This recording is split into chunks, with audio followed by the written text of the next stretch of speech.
My favorite Christmas pageant blooper is a story about a boy who played the innkeeper in the pageant. And he very dutifully delivered his lines, "There is no room in the inn." And then as Mary and Joseph turned and started to walk away, he immediately shouted, "But you can have my room." I love that story. And if we look closely at the text, though, we may wonder, where is the innkeeper? The text does not say there was an innkeeper who told the Holy Family, "Oh, I am so sorry, we have no room."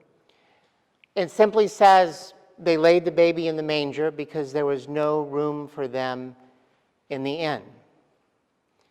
We assume that there was an innkeeper, but the innkeeper is not mentioned specifically. And even that word "inn" can get lost in translation. There are a couple of different words in the Gospel of Luke that are translated as inn.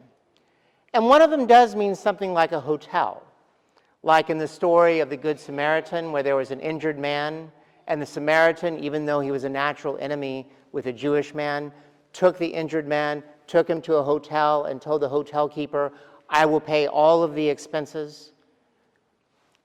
But there's another word that means inn, and that is like when Jesus had the upper room and prayed with the disciples and had Passover with them before he was crucified.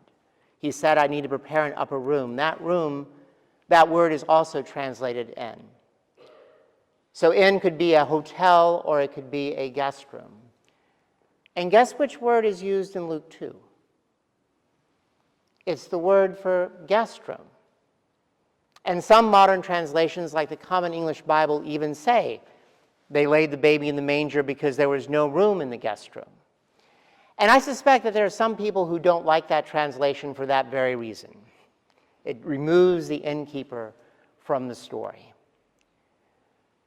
But if there was not a hotel in Bethlehem, and maybe Bethlehem was too small of a town to support a hotel, then how did the scene unfold?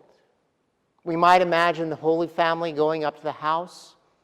The head of the household answers the door, the knock, and they say they need a place to stay. Mary is about to give birth. They've come to Bethlehem for the census, just like everyone else. And then the head of the house may say, "I'm so sorry, but we don't have any room in the guest room." And what do we think might have happened next?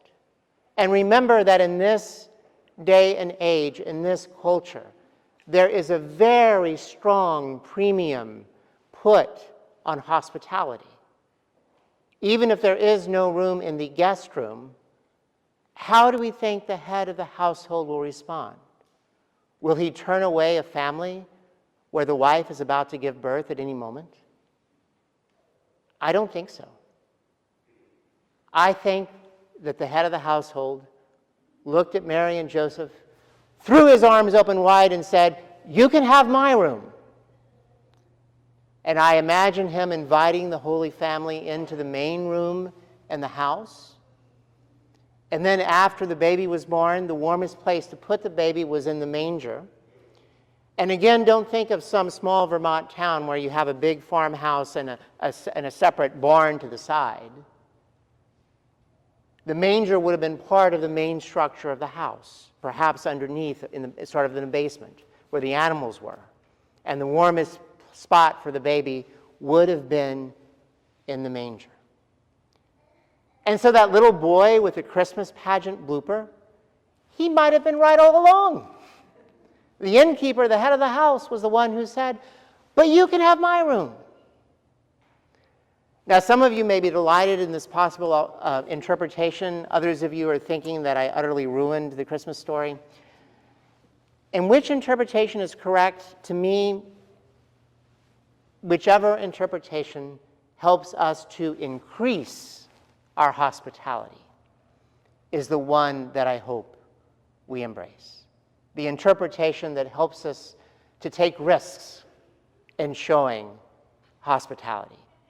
The interpretation that allows each one of us to be hospitable by opening our hearts for transformation to this baby. And when the baby is grown and becomes an adult, he will say some things that might not always be easy to understand, like love your enemies, do not lay up for yourself treasures on earth, welcome the stranger, in fact, so much so that there's not even anyone who is a stranger, but welcome the refugee, welcome all who are looking for housing. When the disciples told Jesus about the crowd and how there was not enough food for them, Jesus turned to them and said, "You give them something to eat." Can we open our hearts to this baby who will grow up and tell us, "You give them something to eat"? I hope that we can, though it's not easy. And I think also part of hospitality is making ourselves vulnerable or imagining what it's like to be vulnerable. Some of us may already be in a vulnerable place where we do have to welcome the hospitality of others. And if we've spent our entire lives showing hospitality, it's not always easy to welcome that hospitality. But maybe we're in a place in life where we have to. And also, I think it's very important to put ourselves in the place of those who are vulnerable, who, for the most part, can receive hospitality but are not in a great place to extend it. I'm reminded of a couple in Vermont who are traveling home.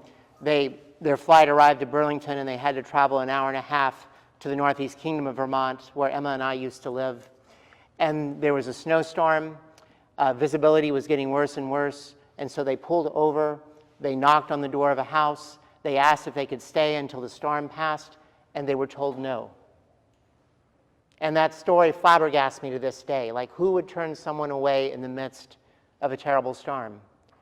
Thankfully, the very next farmhouse let them come in and let them stay until the storm had passed and it was safe for them to travel again. But I suspect that if we have ever been in a situation where we have been that vulnerable, then hospitality is very important to us, and we're much more likely to extend it. And I also know that modern life is complex. It's important to have boundaries. But if ever we're caught in trying to decide, do we extend hospitality or do we go with caution, I hope that we err on the side of hospitality as much as we can. And not begrudgingly, like, okay, I guess you can have my room. But instead, can we err on the side of that big-hearted, open hospitality that says, you can have my room? I hope so. I hope so. And when it comes to welcoming Christ this Christmas, may God grant each one of us the grace to say, you can have my room. All glory and praise be to our God. Amen.